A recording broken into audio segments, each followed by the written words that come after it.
اسلام کے اندر سب سے دردناک شہادت حضرت امیر حمزہ کی ہے۔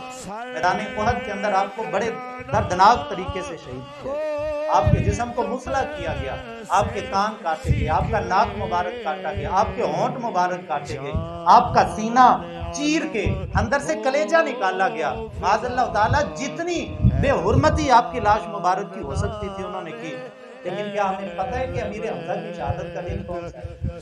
کوئی مناتا ہے حضرت امیر حمزہ کی شہادت کا دن کا غم؟ سوگ منایا جاتا ہے؟ کیوں نہیں منایا جاتا؟ وہ اہل بیت میں سے نہیں ہے۔ نبی اکرم شفیع معظم صلی اللہ علیہ وسلم کی ذات والا صفات میں ربیع الاول شریف کے اندر ہی پیدائش ہوئی اور ربیع الاول شریف کے اندر ہی آپ کا وصال ہوا۔ پیر کے دن آپ کی ولادت ہوئی، پیر کے دن ہی آپ کا وصال ہوا۔ لیکن کیا بتائیں گے کہ آقا کریم علیہ الصلوۃ والتسلیم کا سوگ منایا جاتا ہے؟